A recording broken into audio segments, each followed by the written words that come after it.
The sun didn't rise over the junkyard so much as it bruised the horizon, a sickly smear of purple and orange, leaking over the stacks of crushed steel.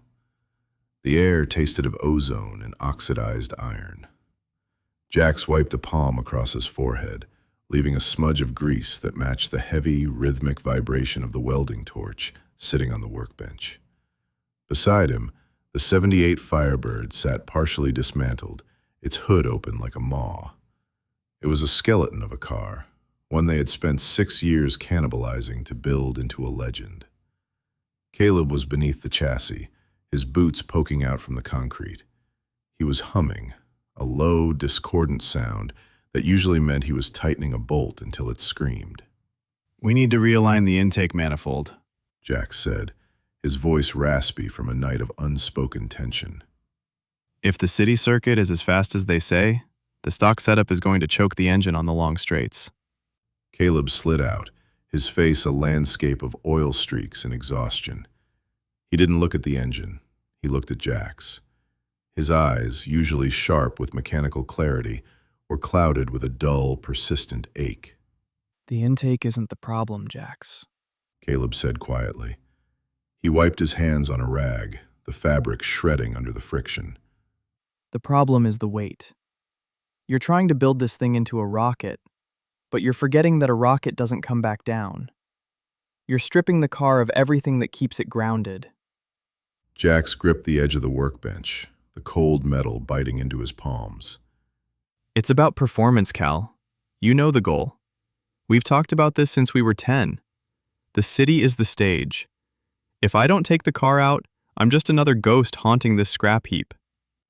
Caleb stood up, his height casting a long, jagged shadow across the piles of discarded tires. We. The goal was we.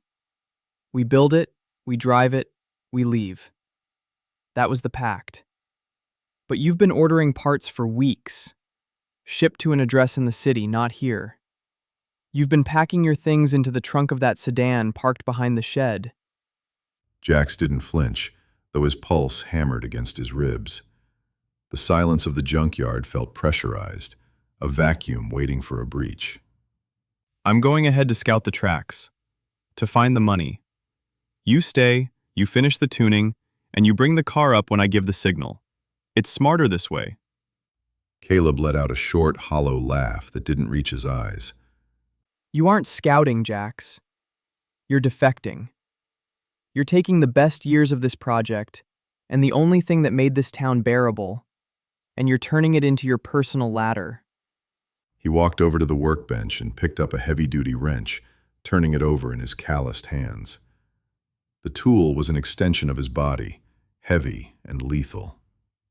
If you leave now, you aren't just leaving the town. You're leaving the only person who knows how to keep that engine from exploding. You think the city is going to give you mechanics who care if your block cracks at 100 miles an hour? They'll just pull your corpse out and put someone else in the seat. "I'm not dying in this town, Caleb." Jax snapped, his voice finally losing its practiced calm. The ruthlessness he had spent months cultivating surfaced, sharp and jagged. "I've spent my whole life surrounded by rust and broken promises. You're content to rot here, to pretend that tinkering with carburetors is a life. I'm not. I want the asphalt. I want the crowds. I want to be something more than a maestro of a dump." Caleb's expression shuddered.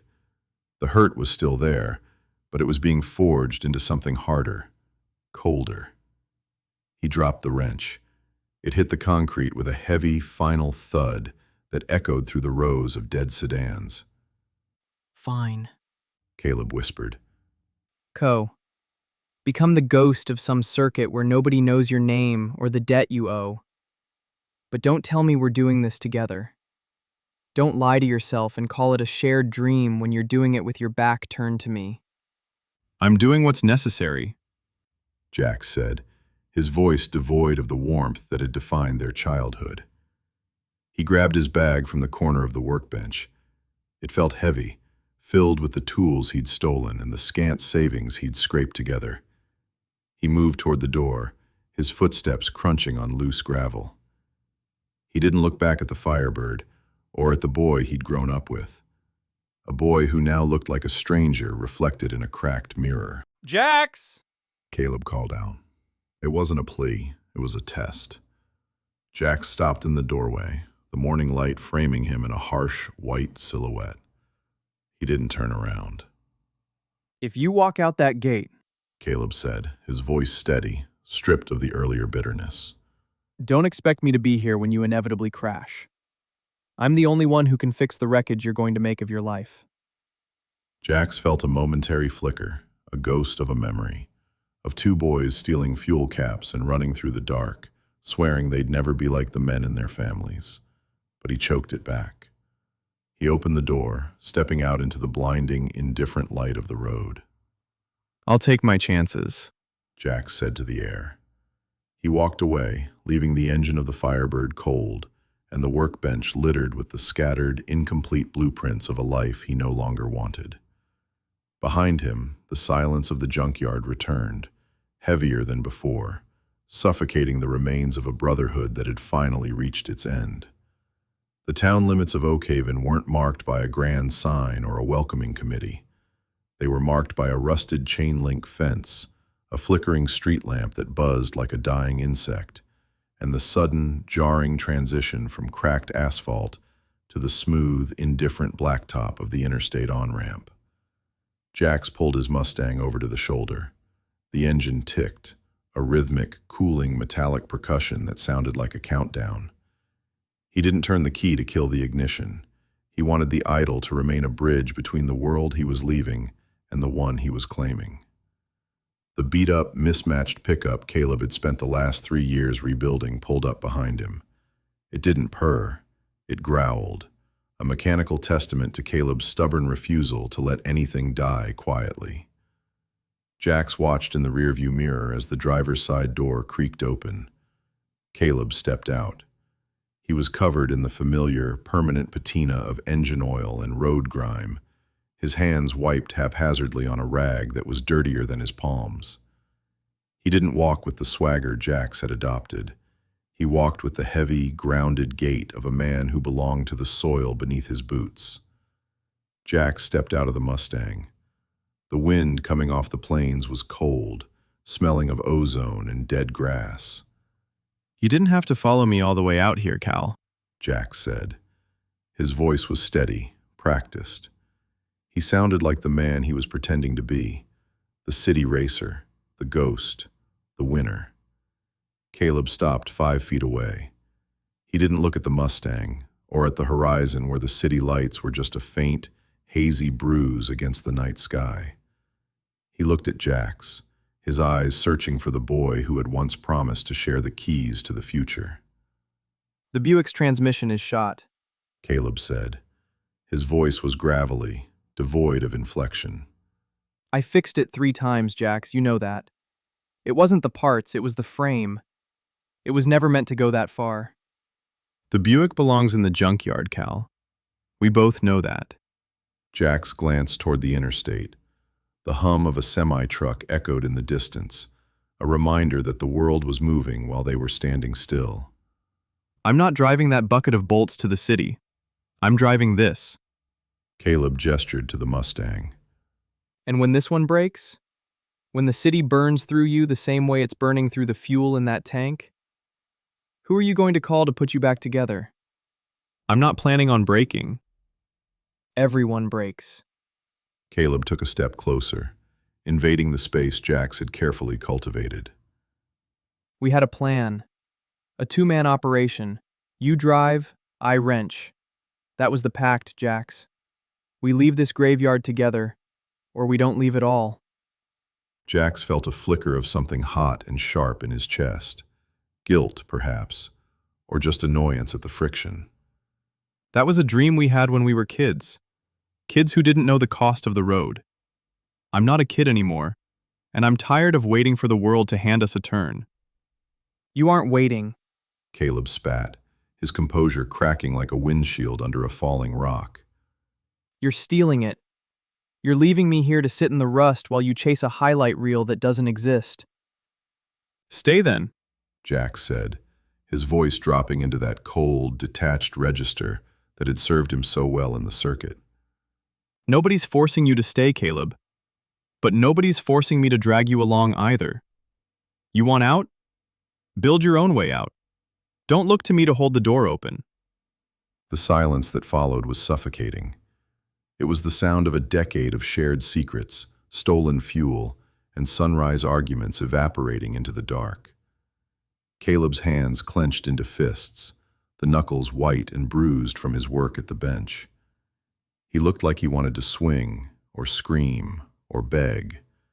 Instead, he just stood there, the distance between them growing into an unbridgeable chasm. If you leave now, Caleb whispered, his voice dangerously low. don't come back when the engine hits the red line. Don't come back when you realize the city doesn't care if you live or die. You're not just leaving the town, Jax. You're leaving the only person who knows how to keep you on the road. Jax turned away, unwilling to meet that stare. He walked back to the driver's side door, his hand hovering over the handle.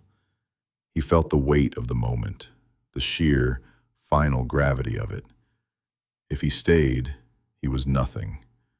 If he left, he was a traitor. He chose the traitor. He slid into the seat, the leather cool against his back. He didn't look back as he slammed the door, the sound sharp as a gunshot in the stagnant air. He cranked the engine, the roar of the V8 silencing the wind, silencing the crickets, silencing the man standing on the shoulder of the road. He threw the Mustang into gear and didn't check the side mirror. He pushed the pedal to the floor, feeling the surge of power, an exhilarating, selfish rush of adrenaline that made him feel like he was finally touching the sky.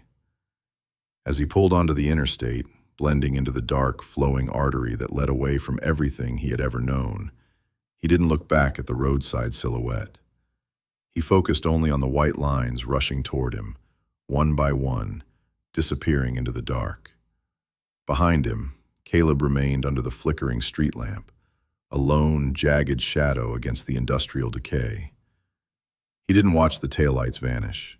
He stared at the asphalt where the Mustang's tires had left dark, burnt rubber streaks. Caleb walked back to his truck, his footsteps heavy and rhythmic. He didn't reach for his tools. He reached for the ignition. He sat there for a long time, the engine idling, watching the direction Jax had taken. The betrayal wasn't a sudden blow. It was a slow-acting poison, settling deep into his marrow. He shifted the truck into gear, but he didn't head for home. He turned toward the dark, lonely road that led back into the heart of the town, his jaw set in a line so hard it looked like iron.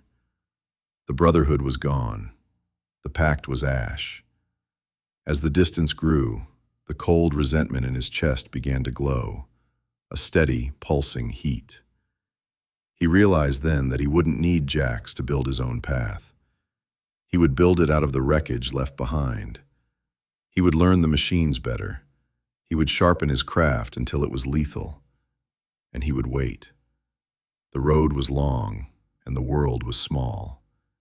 He knew that eventually, the city would run out of room for a man like Jax Riley. And when that day came, when the engine seized and the ambition withered, Caleb would be the one waiting on the shoulder.